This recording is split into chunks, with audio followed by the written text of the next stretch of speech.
waba uzi impamvu yatumye dinezoro zizimira kuri ino si ya rurema? Ni ukubera iki ubushyuhe bukomeje kwiyongera ku isi? Uko imyaka igenda iza niko ikoranabuhanga rigenda rifata indi sura. Abakiri bato usanga batakaza umwanya munini mu byuma by'ikoranabuhanga nka mudasobwa, televiziyo, telefone ndetse n'ibindi. Ese ni izihe ngaruka z'igihe kirekire bigira ku bakiri bato? Ikiremwa muntu gifite umushinga wo kohereza abantu ku mubumbe wa Mars mu rwego rwo gushakisha ubuzima nk'ubwo tubona ku isi. Imyubakire idasanzwe ya piramide zo mu Misiri mu binyejana byahashize, ubumenyi mu kubaka indege z'intambara z'akataraboneka n'amato y'intambara. Ubundi ibi by'ama generations byatangiranye n'amatelefone mobile aje. Urumva telefone mobile ya mbere igitangira gukoreshwa bahise bavuga first generation. Menya nibi ni ikiganiro kibumbatiye ubumenyi ku bintu binyuranye: ubuzima, amajyambere, ibidukikije, umutekano n'ibindi, kuri Radio Salus.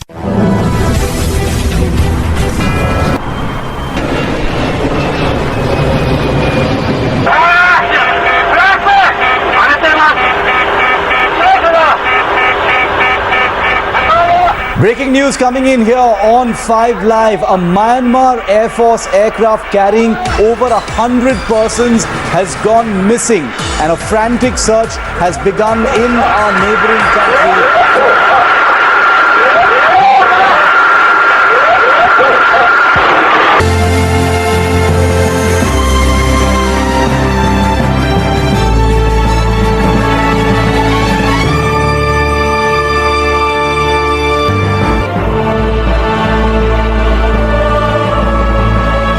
Tariki ya 7 z'ukwezi kwa gatandatu mu mwaka wa 2017 nibwo amakuru yasakaye hirya no hino mu bitangazamakuru avuga ko indege y'igihugu cya Myanmar yari yaburiwe irengero y'amara ritwaye abagera ku 122. Bari barimo abasirikari 106, abakozi b'indege 14 ndetse n'abana. Nyuma gato mu rukerera rwo kuwa 4 ku itariki 8 z'ukwezi kwa gatandatu mu mwaka wa 2017 nibwo baje kuvumbura ko iyo ndege yakoze impanuka maze yiroha mu nyanja ya Andaman. Iyi ikaba ari inyanja iri mu majyepfo y'uburasirazuba bw'ingobyi ya Bengal, ikaba mu majyepfo y'igihugu cya Myanmar no mu burengerazuba bw'igihugu cya Thailand. Nanone ikaba mu majyaruguru y'uburengerazuba bw'ikigobe cya Malaysia, aha ni ku mugabane wa Aziya. Birumvikana umubare w'abari muri iyi ndege wose watikiriye muri iyi mpanuka. Iyi ndege yari y'abashinwa mu bwoko bwa Y8 bare 2000. Ikaba yaraguye muri iyi nyanja iva mu mujyi wo mu gihugu cya Myanmar, umujyi witwa Mayuk, yerekeza hitwa Yangon, naho ni mu mujyi w'iki gihugu cya Myanmar kizwi no ku izina rya Burma.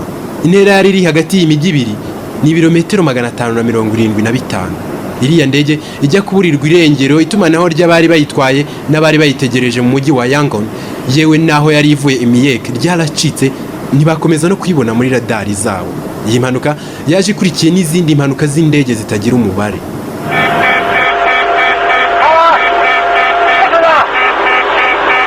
Amakuru nkesha ishyirahamwe mpuzamahanga mu butwazi bwo mu kirere ari ryo International Air Transport Association cyangwa se IATA avuga ko nibura impanuka z'indege 86 zikomeye ziba ku isi mu gihe cy'umwaka. Nyamara ibi bikaba mu gihe indege ari kimwe mu byuma bitwarwa hifashishijwe ikoranabuhanga ryo ku rwego rwo hejuru. Mu gihe nanone ikiboneka gake ku bindi byuma bitwara abantu, indege mbere yo guhaguruka zibanza gusuzumwa hakarebwa neza niba amavuta yaza ahagije, niba n'ikirere zigiye kunyuramo kimeze neza. Gusa nyuma y'ibi hakomeza kwibazwa impamvu impanuka nk'izi zikiba zikoreka imbaga y'abantu kandi iryo koranabuhanga rihari. Gusa nubwo ibi bikiba, buri indege zikoranye ubuhanga ku buryo iyo yagize impanuka icyayiteye byanze bikunze kiramenyekana, kuko buri ndege iba ifite akuma kabika amakuru yerekeyeho gakoranye ubuhanga, nubwo yashya gute ko ntacyo kaba. Kakaba kazwi ku izina rya black box mu cyongereza cyangwa se boîte noire mu gifaransa. Mu kinyarwanda turavuga ngo ni agasanduku k'umukara. Aka kuma muri iki kiganiro nako turareba imiterere ndetse n'imikorere yako. Mboneyeho mbahaye ikaze muri iki kiganiro cy'uyu munsi, njye ukibategurira kandi unakibagezaho ndi Christophe Wizeye. Iyi ni Radio Salus, radio ya bose. Radio Salus Eva, the best for you.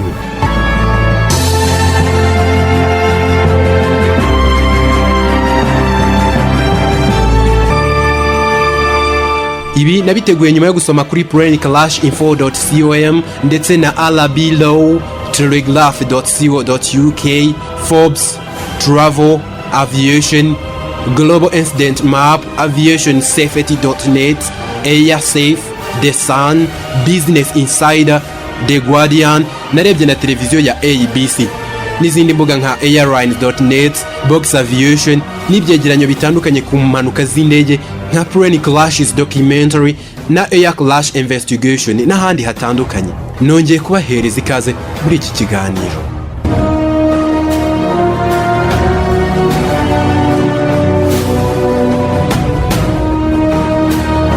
Nkuko Air Landscape ibivuga, ubundi mu mateka y'isi indege ya mbere yabashije kuguruka nyuma y'ubushakashatsi bw'igihe kirekire yakozwe mu mwaka w'1903. Hari ku itariki 17 z'ukwezi kwa 12, ikozwe n'abavandimwe babiri aribo Orville Wright ndetse na Wilbur Wright, ahari mu gace ka Kitahawk y'amajyepfo ho muri Carolina y'amajyaruguru muri Leta Zunze Ubumwe za Amerika. Iyi ndege ya mbere aba bagabo bakoze ubwo bayigeragezaga nabo yabatuye hasi maze kugenda metero 259 hafi n'igice, imaze amasegonda 59 iguruka.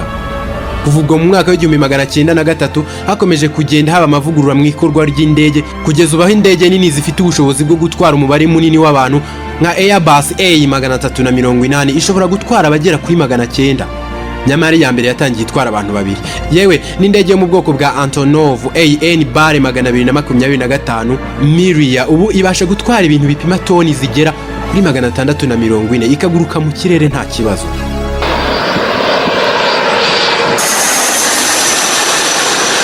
Gusa igiteye inkeke ni kimwe, nubwo iterambere mu ngendo zo mu kirere ryazamutse, haracyari impungenge ku bagenzi kuko kenshi nubwo ingendo ndende zikorwa ku isi hifashishijwe indege, cyane nko kwambuka amashyamba, amazi magari, ubutayu cyangwa se ibindi, hifashishwa indege. Abantu benshi iyo bafashe urugendo rw'indege usanga bahangayitse ku buryo bamwe iyo babonye bageze iyo bajya bariruhutsa, abandi indege inyeganyeze bari mu kirere bakuka umutima bakeka yuko ibyabo birangiye.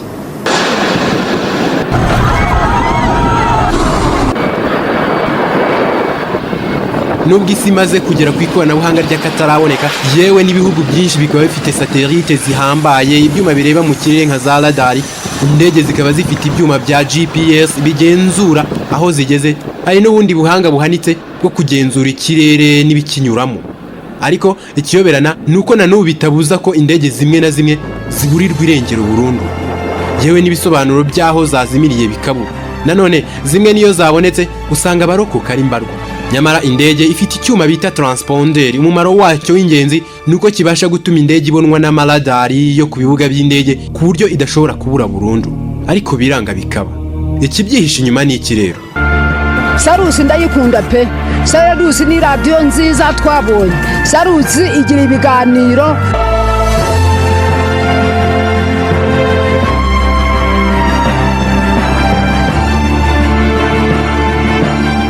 Mu mwaka w'1937 umunyamerikakazi wa mbere wari utwaye indege bwa mbere w'umugore witwa Amelia Earhart yari atwaye indege maze iburirwa irengero.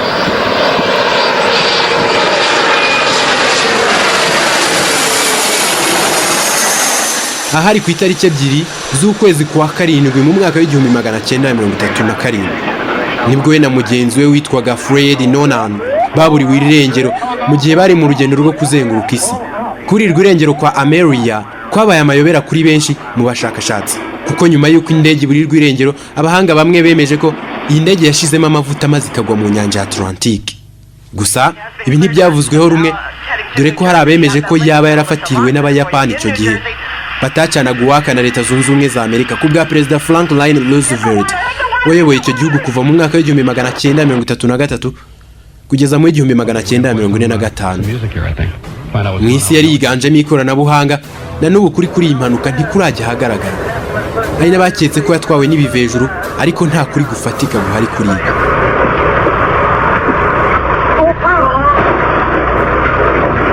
Mu 1945 indege 5 zo mu bwoko bwa TBM Avengers mu rugendo rwari rwiswe Flight 19 zari mu myitozo ku itariki 5 z'ukwezi kwa 12 mu mwaka w'1945. Zikaba zari indege za gisirikare z'Abanyamerika, nazo zaburiwe irengero zigeze hejuru y'agace k'amayobera kazwi ku izina rya Bermuda Triangle cyangwa se mpande eshatu ya Bermuda. aka gace kakaba kari mu nyanja ya Atlantique. Izo ndege zibura barashakishije barazibura.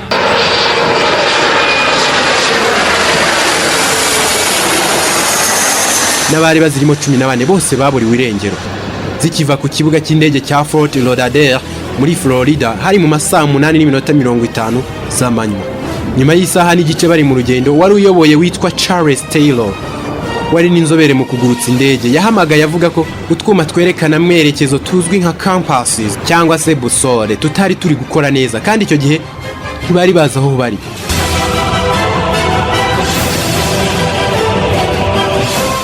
Indege zaje kubura no kuri radari, maze indege ya PBM Mariner yari irimo abantu 13 yoherejwe ku isaha y'isaa 1:30 z'ijoro kujya kuzishakisha, maze nayo igeze hejuru ya ka gace ka Bermuda iburirwa irengero. N'ubwato bwoherejwe nabwo byagenze uko. Nyuma y'ibyo hashakishijwe irengero ry'izi ndege, bikekwa ko zaguye mu gace k'amayobera ka Bermuda. Abandi nabo bakeka ko zatwawe n'ibivejuru extraterrestre. Indege yitwaga Douglas C. Barr 54D Skymaster yari itwaye abantu bagera kuri 36 bo mu nzego za gisirikare ndetse n'abasivili 8. Ikaba yari bakuye muri Alaska ibajyanye i Montana mu rugendo rwiswe Flight 2469.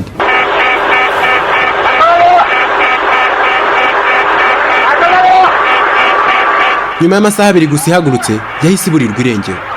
Ikibura indege 85 z'abanyamerika ku bufatanye n'iz'igihugu cya Canada zarahagurutse.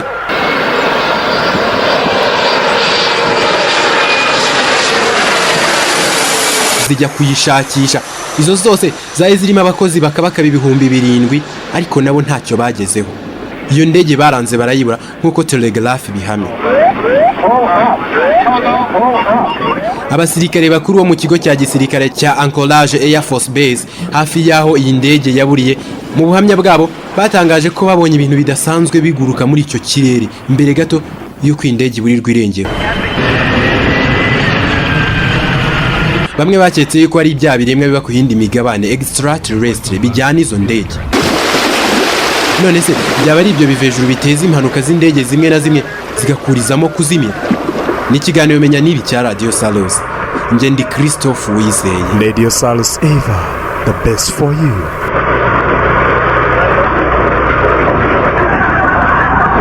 Nanone indege ya kompanyi ya Pakistan International Airlines Fokker F-27 Flagship mu rugendo rwari rwiswe Flight 404 yari irimo abantu 49 yaburiwe irengero ku itariki 25 z'ukwezi kwa 8 mu 1989. Iyi ndege yaburiwe irengero iva muri Gilgit yerekeza mu murwa mukuru wa Pakistan Islamabad. Abashakashatsi barayishatse barayibura. Hari n'izindi ndege zagiye ziburirwa irengero nyamara ntibigaragare ko zanakoze impanuka. Izi mpanuka z'indege ntago zigeze zihagarara kuko mu mwaka wa 2016 amarira yongeye kuba menshi ku banya-Brazil ubwo indege yari itwaye abagera kuri 81 yarashwanyaguritse. 76 bitabye Imana, harimo abakinnyi 22 b'ikipe ya Chapecoense yo mu cyiciro cya mbere muri Brazil n'abanyamakuru 23 n'abayobozi b'iyi kipe ndetse n'abakunzi bayo bari bayiherekeje igihe yari igiye gukina muri Colombia muri Amerika y'Amajyepfo. Mu bushakashatsi bwaje gukorwa nyuma y'iyi mpanuka byaje kugaragara yuko iyi ndege yazize kubura amavuta ahagije. Na nyuma y'iyi mpanuka hakomeje kugenda haba izindi mpanuka nyinshi zigahitana imbaga nyamwinshi. N'ubu hibazwa impamvu indege mu kirere zikora impanuka kandi ziba zabanje gusuzumwa mbere yo guhaguruka, yewe no mu rugendo rwazo ziba zikurikiranywe.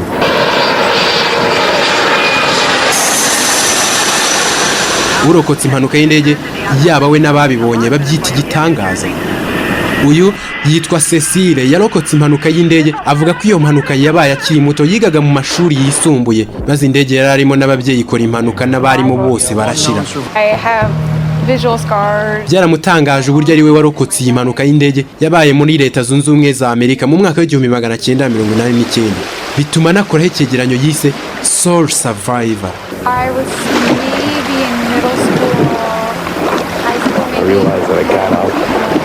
Uyu ni George Lamson, nawe warokotse impanuka y'indege wenyine gusa mu bari bari kumwe hari mu mwaka w'1985.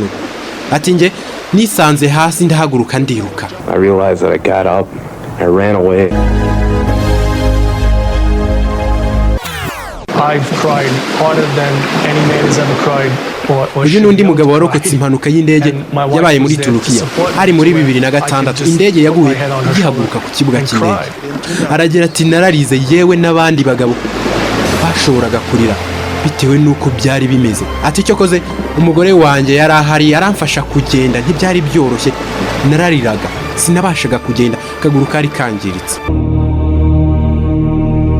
Inzobere mu byerekeranye n'umutekano w'abagenzi akaba umudogiteri muri kaminuza ya Leicester bamwita Simon Ashley Bennett avuga ko intandaro ya mbere itera impanuka z'indege ari ukwibeshya kw'abapiloti, ku buryo impanuka z'indege ziterwa no kwibeshya kw'abapiloti bifata 50% by'impanuka ziba. Naho ngo icya kabiri ni ugukora nabi kw'ibyuma by'indege aho moteri zayo zishobora guhagarara bitunguranye cyangwa se igice ziherereyemo kikaba cyakomoka kikavaho igihe indege iri kuguruka, ubwo nta gikurikira ihita ishwanyagurika. ngo izi mpanuka ziba muri ubu buryo zifata 20%. Ikindi Dr. Simon avuga ni imihindagurikire y'ikirere kuko ngo zimwe mu ndege abapilote bazo bajya bahura n'insanganya bageze mu kirere bagahura n'imiyaga cyangwa se imirabyo ivanze n'inkuba nabyo bigateza impanuka ku buryo ngo bifata 10%. Ikindi mu bitera impanuka z'indege ni ugushwanyagurika kwaza ariko nabyo bishobora guterwa n'umuyaga mwinshi n'imirabyo kaba byatuma indege mu kirere ibure kiribure, ngo izi mpanuka nazo zifata 10%.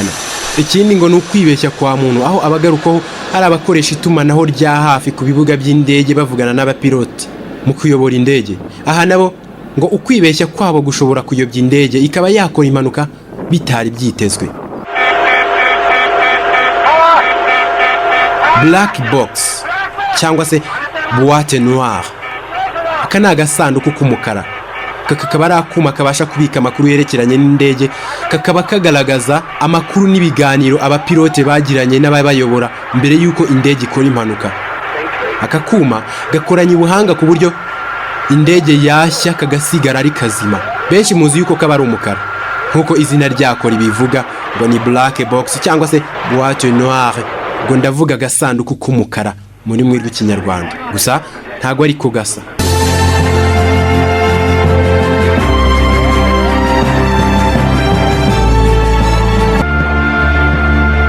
Iyo indege ikoze impanuka cyangwa se yaburiwe irengero igishakishwa cyane ni boîte noire, agasanduku k'umukara nkuko nakomeje kugenda mbivuga haruguru kabasha gufata amajwi n'ibyerekeranye urugendo ku buryo igihe habaye impanuka y'indege gasandara abakora iperereza bamenya impamvu yateye impanuka bifashishije boîte noire bakamenya niba yarashwe yashimuswe se cyangwa se ari ikindi kibazo cya tekinike.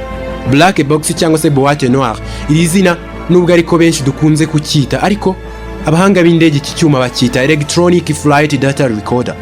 Kenshi turavuga ngo ni agasanduku k'umukara ariko gashobora kuba gafite ibara ry'umutuku cyangwa se orange nta n'umukara ugaragaraho. Aka kuma iyo ukitegereje neza kazengurutswe n'utuzingo tubiri tw'umweru tubasha kohereza urumuri ari two bande blanche réfléchissante. Akamaro katwo ni gufasha abashakashatsi igihe indege yagize impanuka yashwanyaguritse bakabasha kubona ka gasanduka ku buryo bworoshye. Aka gasanduku kandi gakoranye ubuhanga ku buryo mw'imbere harimo akuma kabika amajwi y'ibyavuzwe nagereranya na memory card cyangwa se carte mémoire ku buryo nubwo aka gasanduku kashya iyi karite nta kiba. Aka gasanduku nanone gafite ibindi bice bibiri. Icya mbere ni icyitwa cockpit voice recorder CVR. Aka inshingano zako ni ugufata amajwi yavuzwe na piloti n'ibiganiro biba biri hagati y'abatwaye indege n'ibindi biganiro ibyo byo byose bishobora kuvugirwa mu mwanya abatwara indege baba bicayemo.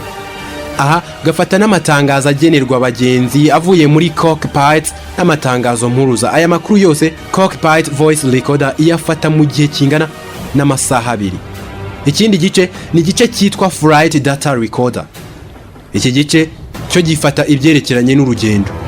Ahangaha harimo umuvuduko w'indege, icyerekezo cy'indege, ubutumburuke iriho, imikoresherezwe y'amavuta cyangwa se fuel flow consumption n'ubushyuhe buri mu ndege. Iyi flight data recorder ishobora kubika byibuze amakuru amasaha 25 y'urugendo. iyo hagize igihinduka mu migendere y'indege ka gasanduku twita boîte noire karacyandika.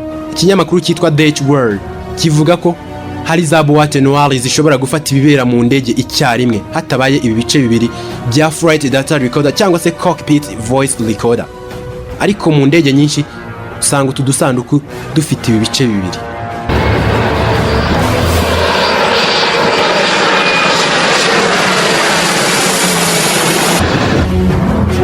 Iyo urebye muri rusange iki cyuma cya black box kiba gifite uburebure bugera kuri santimetero 34 n'ubugari bwa santimetero 12. Aka gasanduku kaba gafungiye ku cyuma gikomeye cyitwa controller board igitanda kicayeho. Nanone kaba gafite igice cyitwa memory unit kikaba gifungiyemo carte mémoire ibika amakuru y'ibyavuzwe n'andi yerekeye indege. Kakaba gakikijwe n'icyuma kinini kuryo n'amazi atageramo. Ikindi nuko n'umuriro watwika boîte noire ntiwabasha kugera kuri ya carte mémoire ibika amakuru.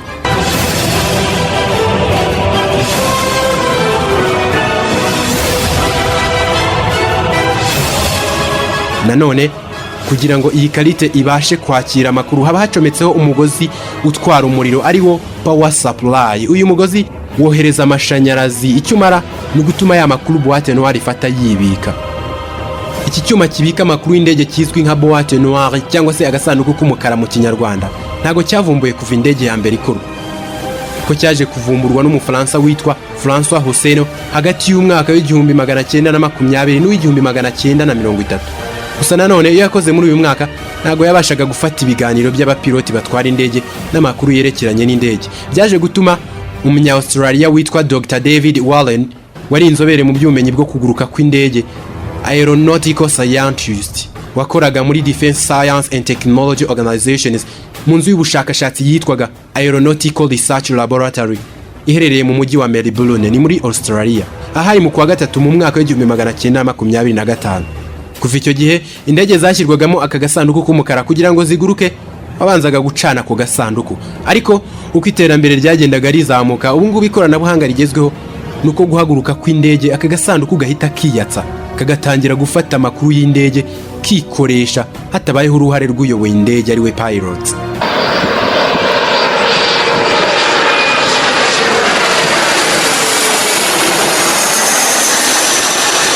Bya bice bibiri by'ingenzi twabonye biba bigize aka gasanduku twita ak'umukara, igice cyitwa flight data recorder gishyirwa mu mutwe w'indege imbere, naho igice cyitwa cockpit voice recorder cyo bakaba bagishyira cyangwa se bacyinstara inyuma aho benshi dukunze kwita ngo ni mu murizo w'indege. Wakwibaza ngo ni kuki babishyira mu mutwe cyangwa se inyuma mu murizo w'indege? Ni ikiganiro menya nibi.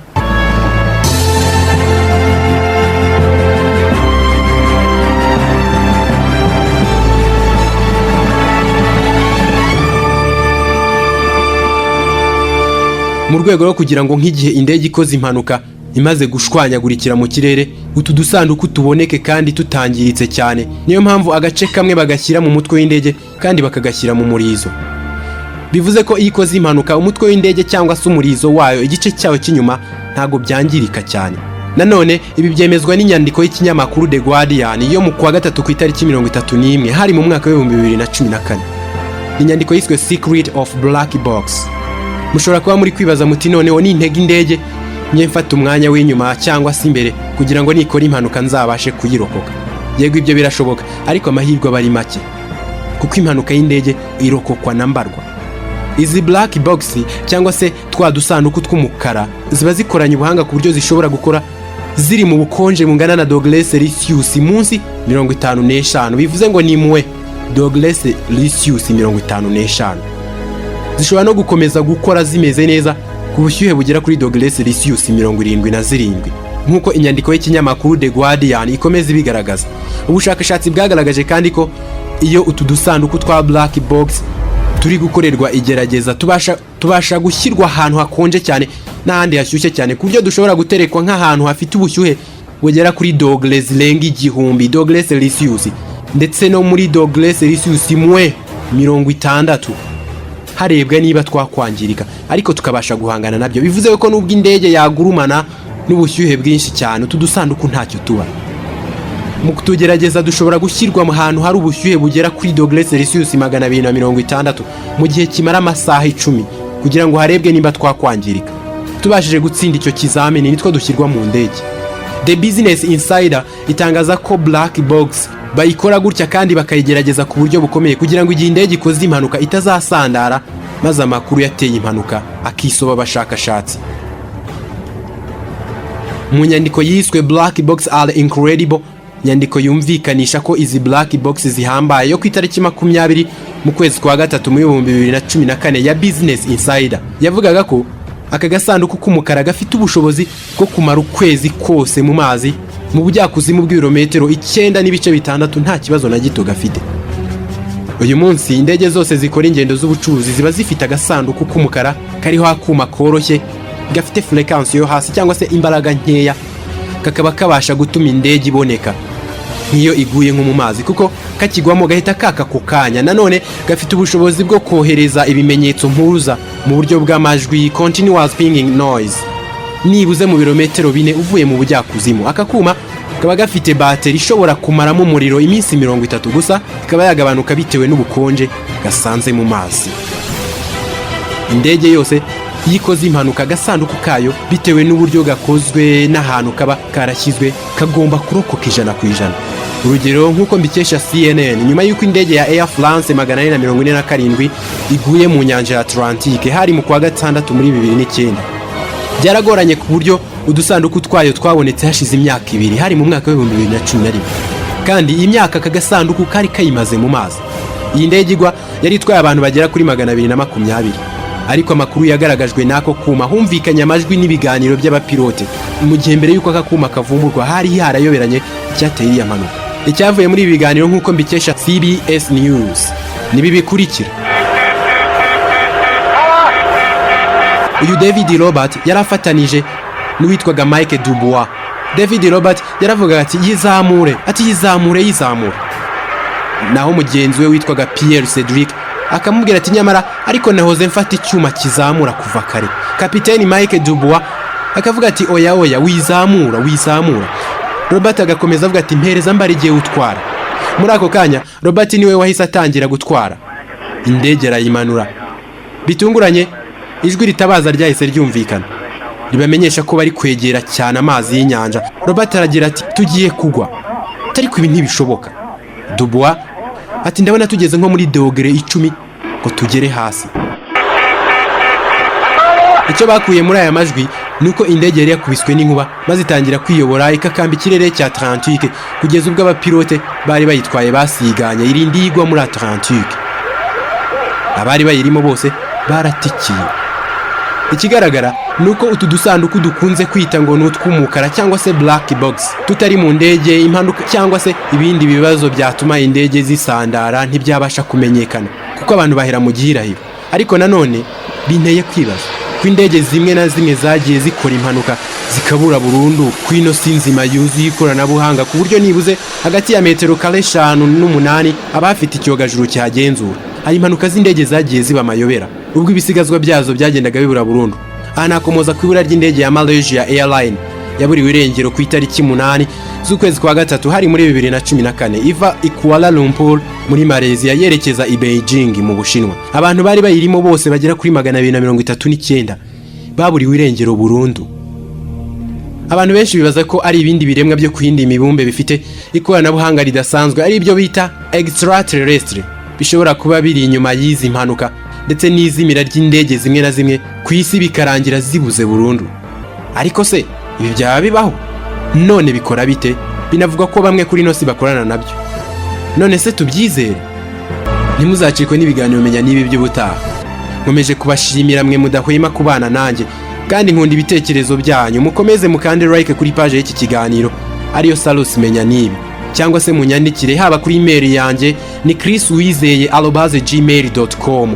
Mushobora no kuba mwagana kuri Facebook cyangwa Instagram mugashaka amazina yanjye. Imana ikomeze kubahereza ibyiza mwifuza. Njye bategura iki kiganiro ari nanjye wakibagezagaho nitwa Christophe Wizeye. Tuzasubira ubutaha.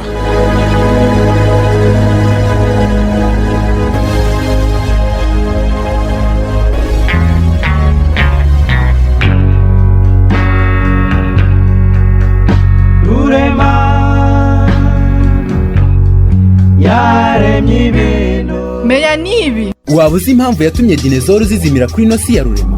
Ni ukubera iki ubushyuhe bukomeje kwiyongera ku isi? Uko imyaka igenda iza niko ikoranabuhanga rigenda rifata indi sura. Abakiri bato usanga batakaza umwanya munini mu byuma by'ikoranabuhanga nka mudasobwa, televiziyo, telefone ndetse n'ibindi. Ese ni izihe ngaruka z'igihe kirekire bigira ku bakiri bato? Ikiremwa muntu gifite umushinga wo kohereza abantu ku mubumbe wa Marse mu rwego rwo gushakisha ubuzima nk'ubwo tubona ku isi. imyubakire idasanzwe ya piramide zo mu Misiri mu binyejana byahashize, ubumenyi mu kubaka indege z'intambara z'akataraboneka n'amato y'intambara. Ubundi ibi by'ama generations byatangiranye n'amatelefone mobile aje. Urumva telefone mobile ya mbere igitangira gukoreshwa bahise bavuga first generation. Menya nibi ni ikiganiro kibumbatiye ubumenyi ku bintu binyuranye: ubuzima, amajyambere, ibidukikije, umutekano n'ibindi. Kuri Radio Salus.